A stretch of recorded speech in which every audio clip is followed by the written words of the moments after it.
चाहे खट्टे खाते हैं राम जी, झूठे हो या हो खट्टे खाते हैं राम जी।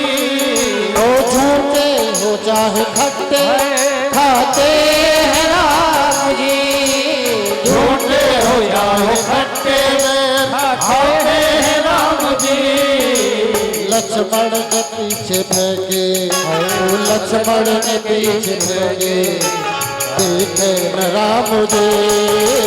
सबरी वो हरे रास्ता आएंगे राम जी।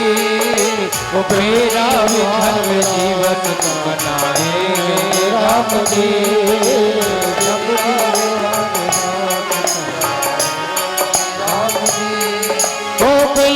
वो हर रास्ता आएंगे राम जी। सबरी वो हरे रास्ता आएंगे राम जी। सबरी वो हर रास्ता आएंगे राम जी। सबरी वो हरे रास्ता आए राम जी। वो मेरा विधर्म जीवन, वो मेरा विधर्म जीवन बनाएंगे राम जी। मेरा विघन जीवन बनाएंगे राम जी। वो सबरी वो हर आएंगे राम जी। सबरी वो हर राम जी। सबरी वो हर राम जी। सबरे जीवन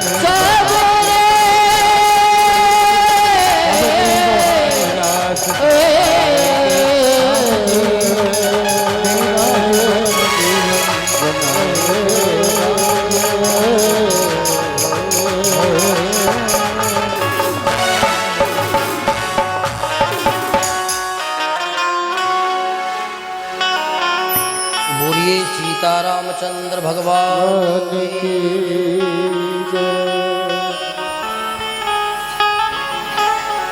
वाल्मीकि मुनि कहते हैं कि इतने वर्षों से की हुई सबरी की तपस्या आज फलीभूत हो गई और आज भगवान भगवती जानकी को ढूंढते ढूंढते अपने भाई लक्ष्मण के साथ में उनके आश्रम पर पहुंच गए।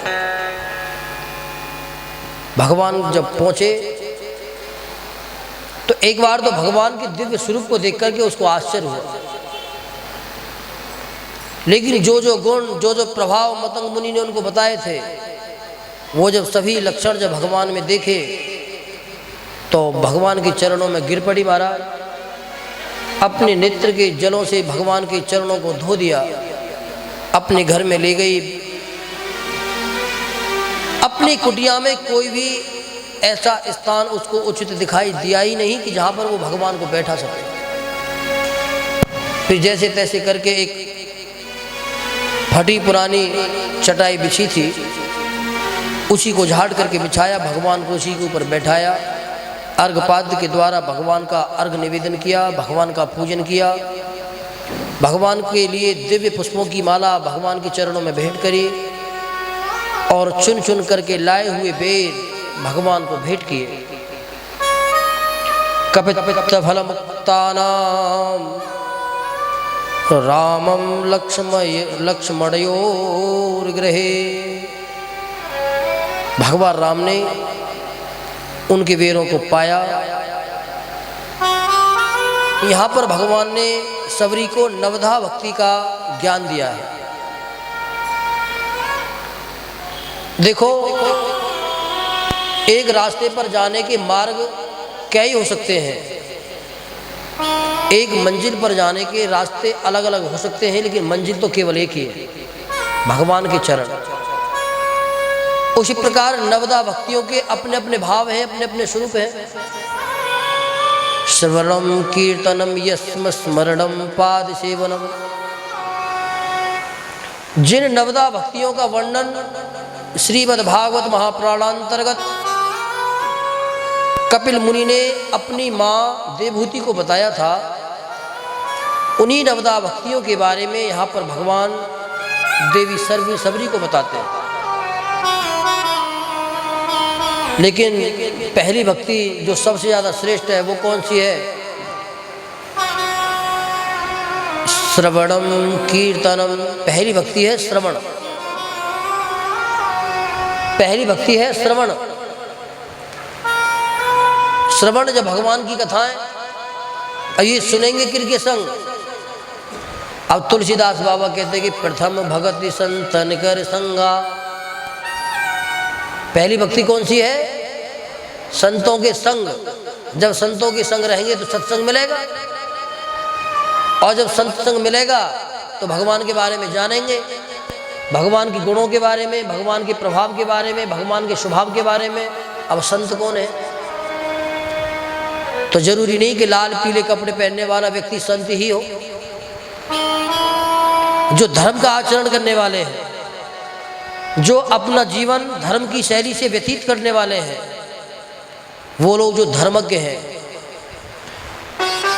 जो धर्म का पालन करके अपने जीवन का निर्वहन कर रहे हैं, भगवान में श्रद्धा कर रहे हैं, अपने धर्म का पालन कर रहे हैं, राजधर्म, वेद धर्म, योग धर्म, सभी धर्मों का पालन कर रहे हैं, वही संत हैं।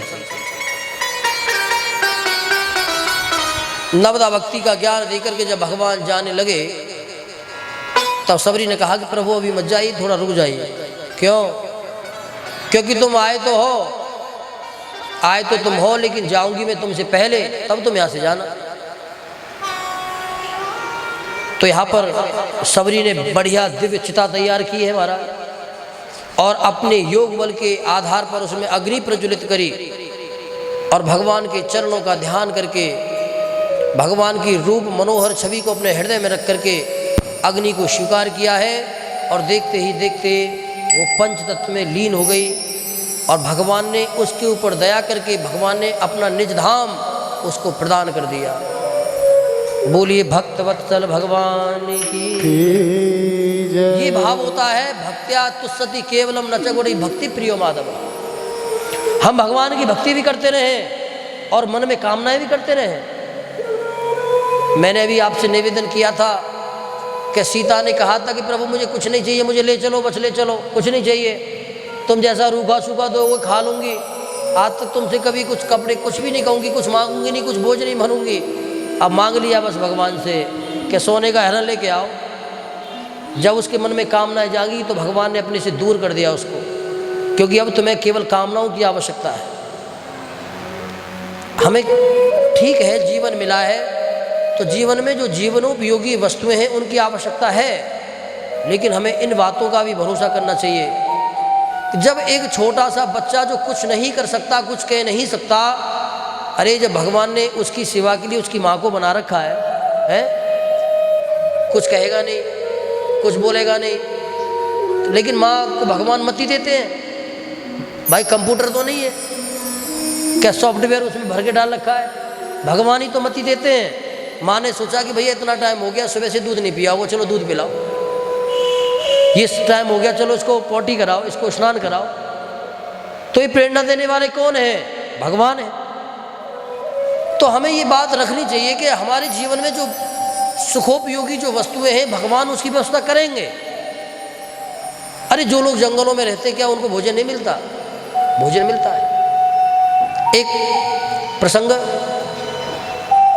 एक कहने लगे एक सेठ जी कि भाई ऐसे ऐसे कहीं बैठते थे, वो कहने लगे भाई सब कुछ करने वाले भगवान हैं, भगवान की आज्ञा के बिना कुछ भी नहीं होता। सेठ जी कहने लगे भैया ऐसा कुछ नहीं है कि अगर मैं अपने हाथ नहीं चलाऊंगा तो कोई भगवान मुझे खाना खिला सकता है।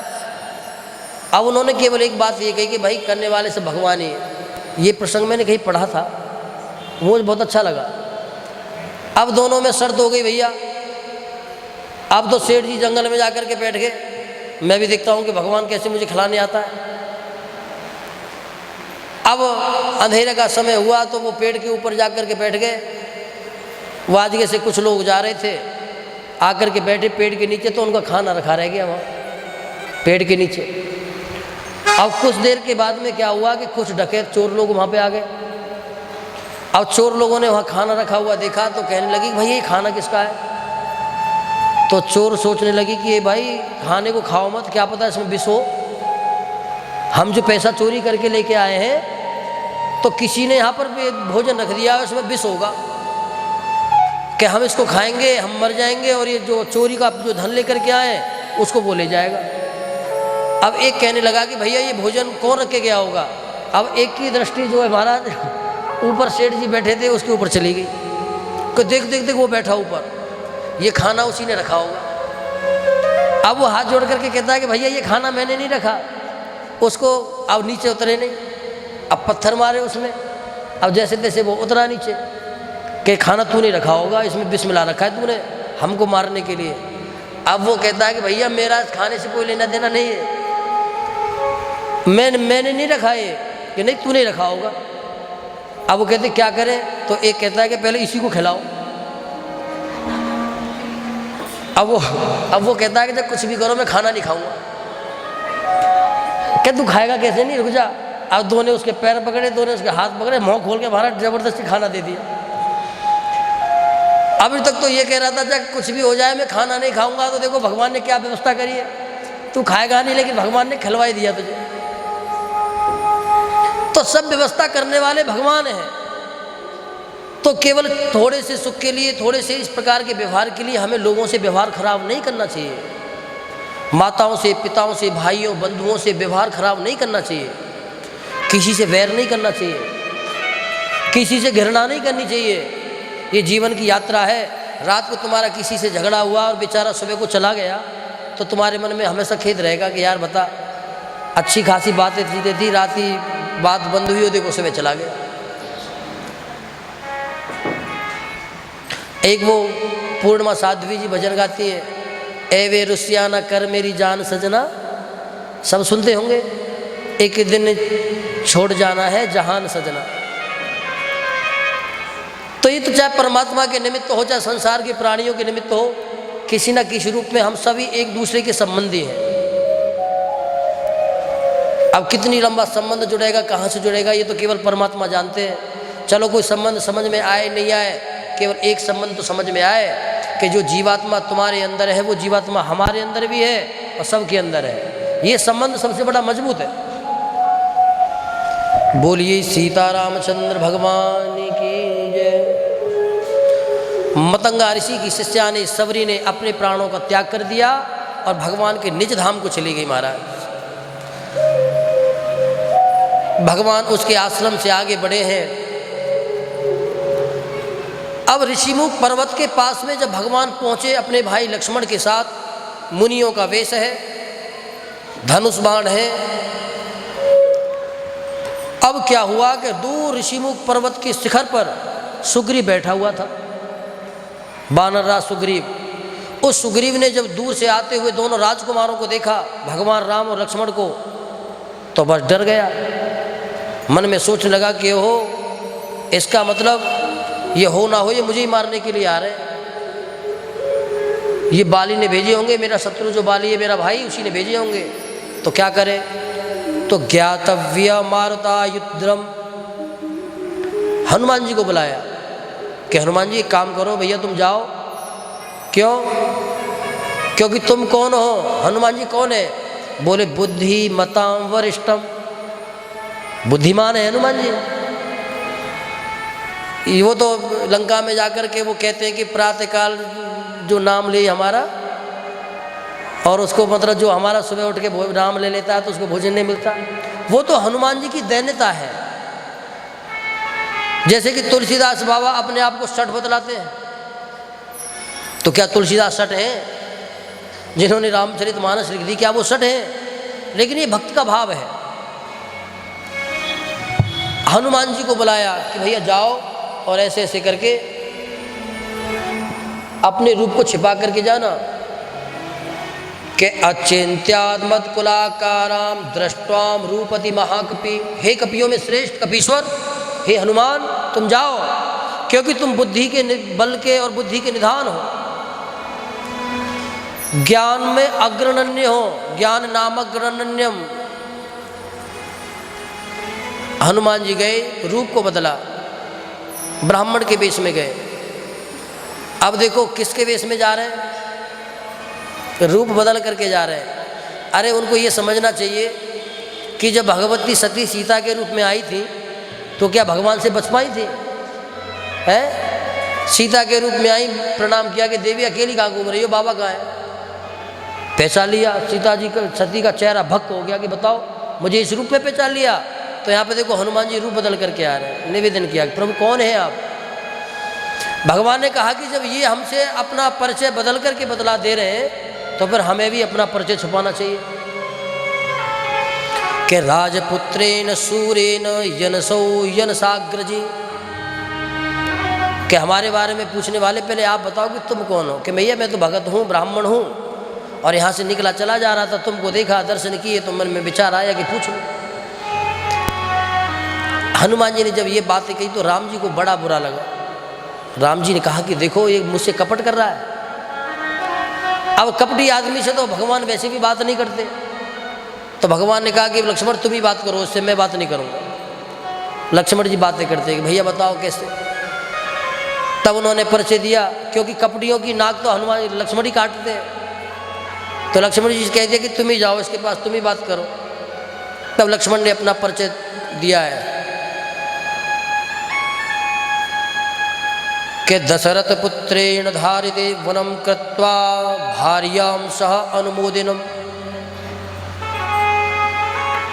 कि हम रघुकुल शिरोमणि चक्रवर्ती राजा दशरथ के पुत्र हैं। अपने पिता के वचनों का पालन करने के लिए हम वन में आए थे। किसी राक्षस ने हमारी माँ भैया मतलब हमारी माँ भाभी को किसी ने हरण कर लिया है और उन्हीं की खोज करते करते हम यहीं पे आए। हमें सुग्रीव वानरराज सुग्रीव का पता किसी ने बताया है। अब जब ये हनुमान जी ने जाना कि दशरथ पुत्र राम है, सूर्यवंशी रघुकुल शिरोमणि, तो ब्रह्मा जी की बात याद आ गई उनको कि मैं इसी के लिए तो प्रतीक्षा कर रहा था। हनुमान जी मैंने भी आपको बताया था, ब्रह्मा कौन है? आदि नारायण है, भगवान के गर्भ से पैदा हुए हैं। सूर्य कौन है? ये हनुमान जी के गुरु हैं। और सूर्यपुत्र सुग्रीव है, और सूर्यवंश में ही भगवान आए हैं। तो जब सूर्यदेव को जब गुरु दक्षिणा हनुमान जी देने लगे तो सूर्यदेव ने केवल एक ही बात कही कि मेरे वंश में जब भगवान आवेंगे तो आपको उनकी सहायता की आवश्यकता पड़ेगी। कि तब तक मैं क्या करूं? कि तब तक मेरे पुत्र की सहायता करो। कौन पुत्र?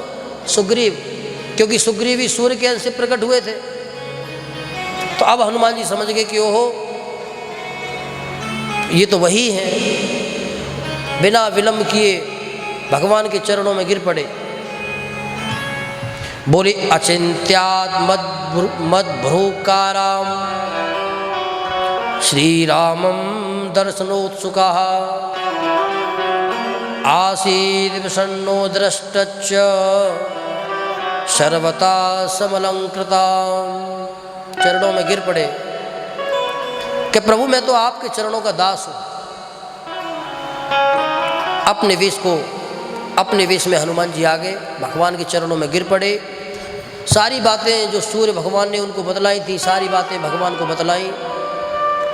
तो अनंतानंत रूपेण मुक्ता धारिते कपि, अनंतानंद भगवान परात्पर परमेश्वर श्री राम के चरणों की शरणागति लेकर के हनुमान जी धन्य हो गए। और भगवान के दिव्य दर्शन करके हनुमान जी का मन रोमांचित हो गया। महाराज भगवान के चरणों में बैठ करके रोने लगे कि प्रभु अगर दर्शन दिया है इस दास को तो इतनी प्रतीक्षा क्यों करवाई? भगवान से कहा कि चलो अब मैं तुम्हारी वानरराज सुग्रीव से मित्रता कराता हूँ। भगवान ने कहा कि ठीक है चलो। हनुमान जी बोले कि ऐसे नहीं चला जाएगा। फिर कैसे चला जाएगा? कि प्रभु पर्वतों को चढ़ने में बड़ा कष्ट होता है। भगवान बोले कि भैया हम तो तब से चलते आ रहे हैं, बड़ा कष्ट हो ही रहा है। अब जब अपनी पत्नी को ढूंढना है तो कष्ट तो सहन करेंगे। कि नहीं महाराज अब आपको कोई कष्ट नहीं सहन करना पड़ेगा, अब हम दास हैं ना। दासो हम दास मुक्तेन कार्यम कार्य सिद्धते। अब हम दास हैं, हम ही तुम्हारे कार्यों की सिद्धि करेंगे। आप तो बस बैठे बैठे आज्ञा देना, आ जाओ। कंधे पर बैठा लिया महाराज। विशाल रूप रख करके हनुमान जी ने दोनों भाइयों को कंधे पर बैठा लिया। अब कंधे पर जब बैठाया तो राम जी कहने लगे कि भैया एक बात बताओ, पर्वत पर चढ़ना भी इतना बड़ी बात होती है और तुम हमको लेकर के चढ़ जाओगे क्या? प्रभु इसमें मेरी कोई प्रभुता ही नहीं है। जब भक्त और भगवान दोनों की ही हाथ मेरे मस्तक पर रखे रहेंगे तो मैं क्या नहीं कर सकता हूँ? भाई आप भगवान हो और आपके भक्त लक्ष्मण जी हैं, आप दोनों के हाथ मेरे मस्तक पे रखे हुए हैं और तुम्हारे चरण मैंने पकड़ रखे हैं। जब किसी बच्चे को कमर पे बैठाओगे तो वो तुम्हारे सर को ही तो पकड़ेगा और तुम उसके पैरों को पकड़ोगे। तो हनुमान जी कहते हैं कि तुम दोनों के हाथ तो मेरे मस्तक पर हैं और तुम्हारे पैर मेरे हाथों में हैं, फिर बताओ मैं कैसे गिर जाऊंगा?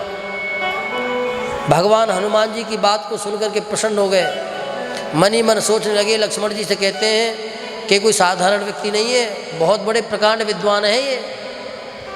इसीलिए कहा है ना कि ज्ञान नामग्रनन्यम बुद्धिमताम वरिष्ठम।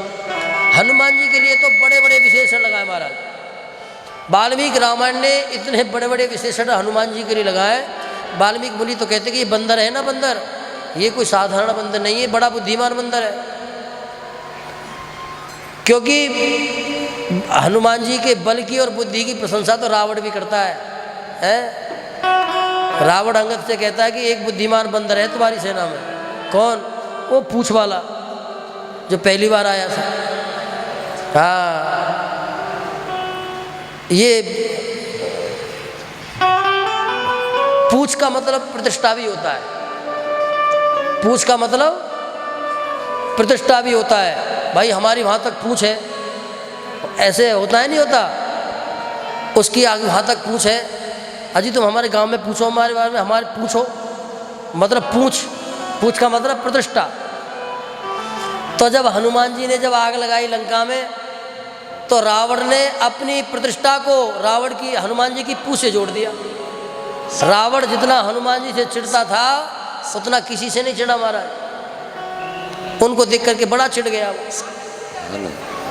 यही हनुमान जी हैं, भगवान को बैठा करके ऊपर लेकर के गए।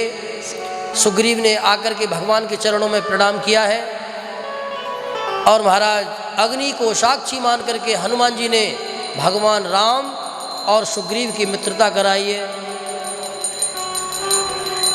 रामायण में सुग्रीव कोई बढ़िया विशेष पात्र नहीं है, बड़ा डरपोक प्रवृत्ति का है, भोगी है, भोगी प्रवृत्ति का। इसको बंदर है ना, मरकट है, क्योंकि मरकट का जो व्यवहार होता है ना तब तक उसको ताड़ना नहीं दोगे कंट्रोल में नहीं रहेगा। बंदर बड़ा लचीली प्रवृत्ति का होता है बहुत, इसीलिए उससे सावधान रहने की भी आवश्यकता होती है। मित्रता हुई। यहाँ पर सुग्रीव ने आकर के भगवान के चरणों में अपने दुख का निवेदन किया है कि मम भार्या राज्ञेन मम भ्राता समाग्रहे आर्यो पुत्रेण वितत्य लोका अनुतिष्ठते नेक सहस्रस्मि। प्रभु बहुत वर्षों से मैं अपने घरवार को छोड़ करके यहीं बैठा हुआ हूँ। मेरा भाई है बाली, मेरे भाई बाली ने मेरा राजपाट सब छीन लिया है और तो और मेरी पत्नी को भी छीन लिया है। रो गया, भगवान के चरणों में गिर गया। भगवान ने कहा कि मित्र तुम चिंता मत करो, मैं अपना दुख तुम्हें बताने से पहले मैं पहले केवल तुम्हारे दुख को दूर करूंगा। देखो यहाँ पर दोनों को एक ही दुख है, दोनों का दुख बराबर है। राम जी का भी राज्य चला गया और सुग्रीव का भी राज्य चला गया। सुग्रीव की भी पत्नी को ले गया बाली और राम जी की पत्नी को ले गया रावण। तो दोनों का दुख बराबर है। अब दोनों बेचारे बराबर दुख वाले हैं, लेकिन राम जी की दया देखो कि पहले हम तुम्हारी पत्नी को दिलवाएंगे, हमारी पत्नी कोई बात नहीं बाद में आ जाएगी। सुग्रीव कहता है कि महाराज तुम कह तो रहे हो लेकिन मुझे संदेह है तुम्हारे ऊपर। अब यही गलती थी सुग्रीव की, बंदर है ना तो बंदर इतनी जल्दी किसी पे भरोसा नहीं करता। करता है क्या बताओ? वो हर समय सतर्क रहता है। तुम उसको रोटी खिलाओ और रोटी एक हाथ से खिला रहे हो, दूसरा हाथ हिल भी गया ना, तुम्हारा हाथ हिल गया तो वो पूरा हिल जाएगा। इतना सतर्क रहता है बंदर। भगवान कहते हैं कि मित्र तुम चिंता मत करो, मैं उसको मार दूंगा। कि प्रभु नहीं मार पाओगे, मुझे भरोसा नहीं है। अच्छा एक बात बताओ, तुम्हें भरोसा कैसे होगा ये बताओ। कि चलो महाराज दिखाता हूँ। कि सप्त वृक्षाश्च तालेन विवेशे ही कपि कुंजरा। कि प्रभु देखो ये 7 ताल के वृक्ष जो खड़े हुए हैं ना, बाली एक बार में 7 पेड़ों को एक साथ निकाल देता है। ये ताल के वृक्षों की भी बड़ी कथा है। एक बार बाली ताल के 7 फल लेकर के आया था, फलों को रख दिया, संध्या वंदन करने लगा कि पहले संध्या वंदन कर लूं तो खाऊंगा। अब अचानक क्या होता है कि एक विषधर सर्प उनके ऊपर आकर के बैठ जाता है। अब उसको देख करके बड़ा क्रोधित हुआ, कह रहे मूर्ख, मैं इन फलों को पाने के लिए लेकर के आया था, तू इसके ऊपर बैठ गया, अब तेरा स्पर्श हो गया है, इसलिए अब स्पर्श करने के योग्य नहीं है। तूने अपराध किया है कि मैं तुझे श्राप देता हूं कि यही 7 फल तेरे शरीर को बिच्छ करके वृक्ष के रूप में प्रकट हो जाए। अब जैसे ही श्राप दिया महाराज, अब सांप सीधा तो होता नहीं है, तुम्हें पता ही है, ऐसे होता है सांप तो। अब तो जब श्राप मिला तो वो उनमें अंकुर फूट गया फलों में, और अंकुर फूट करके उसके शरीर में से निकल गए। तो मरते हुए उस सांप ने इसको श्राप दिया था कि अरे मूर्ख, मैं तो एक जीव हूँ, मुझे क्या पता, तूने निरपराध होने के साथ मुझे श्राप दिया है, तो जा मैं भी तुझे श्राप देता हूँ कि जो इन 7 ताल के वृक्षों को काटेगा वो तुझे छोड़ेगा नहीं, तो उसी के हाथों मरेगा।